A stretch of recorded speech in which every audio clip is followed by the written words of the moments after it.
Exodus chapter 10. The Lord said to Moses, "Come to Pharaoh, for I have hardened his heart and the heart of his servants, in order that I may place these signs of mine in his midst, and in order that you tell into the ears of your son and your son's son how I made a mockery of the Egyptians, and that you tell of my signs that I placed in them, and you will know that I am Lord." So Moses and Aaron came to Pharaoh and said to him, "So said the Lord, the God of the Hebrews, how long will you refuse to humble yourselves before me? Let my people go, and they will worship me. For if you refuse to let them go, behold, tomorrow I am going to bring locusts into your borders, and they will obscure the view of the earth, and no one will be able to see the earth, and they will eat the surviving remnant which remains for you from the hail, and they will eat all your trees that grow out of the field, and your houses and the houses of all your servants and the houses of all the Egyptians will be filled, which your fathers and your fathers' fathers did not see since the day they were on the earth until this day." Therewith he turned and left Pharaoh. Pharaoh's servants said to him, "How long will this one be a stumbling block to us? Let the people go, and they will worship their God. Don't you yet know that Egypt is lost?" Thereupon Moses and Aaron were brought back to Pharaoh, and he said to them, "Go worship the Lord your God. Who are going?" Moses said, "With our youth and with our elders we will go. With our sons and with our daughters, with our flocks and with our cattle we will go, for it is a festival of the Lord to us." So Pharaoh, said to them, "So may the Lord be with you. Just as I will let you and your young children out, see that evil is before your faces. Not so. Let the men go now and worship the Lord, for that is what you request." And he chased them out from before Pharaoh. The Lord said to Moses, "Stretch forth your hand over the land of Egypt for the locusts, and they will ascend over the land of Egypt, and they will eat all of the vegetation of the earth, all that the hail has left over." So Moses stretched forth his staff over the land of Egypt, and the Lord led an east wind in the land all that day and all that night. By the time it was morning, the east wind had borne the locusts. And locusts ascended over the entire land of Egypt, and they alighted within all the borders of Egypt, very severe. Before them there was never such a locust plague, and after it there will never be one like it. They obscured the view of all the earth, and the earth became darkened, and they ate all the vegetation of the earth and all the fruits of the trees which the hail had left over, and no greenery was left in the trees or in the vegetation of the fields throughout the entire land of Egypt. Pharaoh hastened to summon Moses and Aaron, and he said, "I have sinned against the Lord your God and against you, but now forgive my sin only this time, and entreat to the Lord your God, and let him remove from me just this death." So Moses left Pharaoh and entreated the Lord. And the Lord reversed a very strong west wind, and it picked up the locusts and thrust them into the Red Sea. Not one locust remained within all the borders of Egypt. But the Lord strengthened Pharaoh's heart, and he did not let the children of Israel go out.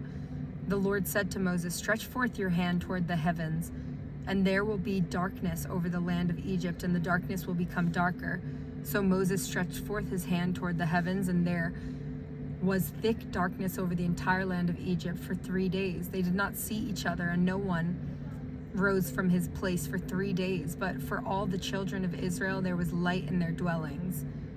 Pharaoh summoned Moses and said, "Go, worship the Lord, but your flocks and your cattle shall be left. Your young children may also go with you." But Moses said, "You too shall give sacrifices and burnt offerings into our hands, and we will make them for the Lord our God. And also our cattle will go with us. Not a single hoof will remain, for we will take from it to worship the Lord our God, and we do not know how much we will worship the Lord until we arrive there." The Lord strengthened Pharaoh's heart, and he was unwilling to let them out. And Pharaoh said to him, "Go away from me, beware, you shall no longer see my face, for on the day that you see my face you shall die." Thereupon Moses said, "You have spoken correctly, I shall no longer see your face." Chapter 11. The Lord said to Moses, I will bring one more plague upon Pharaoh and upon Egypt. Afterwards, he will let you go from here. When he lets you out, he will completely drive you out of here. Please speak into the ears of the people and let them borrow, each man from his friend and each woman from her friend, silver vessels and golden vessels. So the Lord gave the people favor in the Egyptians' eyes. Also the man Moses was highly esteemed in the land of Egypt in the eyes of Pharaoh's servants and in the eyes of the people. Moses said, So said the Lord, at the dividing point of the night I will go out into the midst of Egypt, and every firstborn in the land of Egypt will die, from the firstborn of Pharaoh who sits on his throne to the firstborn of the slave woman who is behind the millstones, and every firstborn animal. And there will be a great cry throughout the entire land of Egypt, such as there has never been, and such as there shall never be again. But to all the children of Israel, not one dog will wet its tongue against either man or beast, in order that you shall know that the Lord will separate between the Egyptians and between Israel. And all these servants of yours will come down to me and prostrate themselves to me, saying, Go out, you and all the people who are at your feet, and afterwards I will go out. Then he, Moses, exited from Pharaoh with burning anger. The Lord said to Moses, Pharaoh will not heed you in order to increase my miracles in the land of Egypt. Moses and Aaron had performed all these miracles before Pharaoh, but the Lord strengthened Pharaoh's heart, and he did not let the children of Israel out of his land. Chapter 12. The Lord spoke to Moses and to Aaron in the land of Egypt, saying, This month shall be to you the head of the months. To you it shall be the first of the months of the year. Speak to the entire community of Israel, saying, On the 10th of this month, let each one take a lamb for each parental home, a lamb for each household. But if the household is too small for a lamb, then he and his neighbor who is nearest to his house shall take one according to the number of people, each one according to one's ability to eat. Shall you be counted for the lamb? You shall have a perfect male lamb in its first year. You may take it either from the sheep or from the goats, and you shall keep it for inspection until the 14th day of this month. And the entire congregation of the community of Israel shall slaughter it in the afternoon. And they shall take some of the blood and put it on the two doorposts and on the lintel of the houses in which they will eat it. And on this night they shall eat the flesh roasted over the fire, and unleavened cakes with bitter herbs they shall eat it. You shall not eat it rare or boiled in water, except roasted over the fire, its head with its legs and with its innards. And you shall not leave over any of it until morning, and whatever is left over of it until morning you shall burn in fire. And this is how you shall eat it: your loins girded, your shoes on your feet, and your staff in your hand, and you shall eat it in haste. It is a Passover sacrifice to the Lord. I will pass through the land of Egypt on this night, and I will smite every firstborn in the land of Egypt, both man and beast, and upon all the gods of Egypt will I wreak judgments, I the Lord. And the blood will be for you for a sign upon the houses where you will be, and I will see the blood and skip over you, and there will be no plague to destroy you when I smite the people of the land of Egypt. And this day shall be for you as a memorial, and you shall celebrate it as a festival for the Lord throughout your generations. You shall celebrate it as an everlasting statute, everlasting. For 7 days you shall eat unleavened cakes, but on the preceding day you shall clear away all leaven from your houses. For whoever eats leaven from the first day until the 7th day, that soul shall be cut off from Israel. And on the first day there shall be a holy convocation, and on the 7th day you shall have a holy convocation.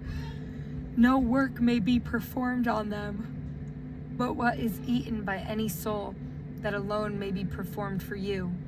And you shall watch over the unleavened cakes, for on this very day I have taken your legions out of the land of Egypt, and you shall observe this day throughout your generations as an everlasting statute.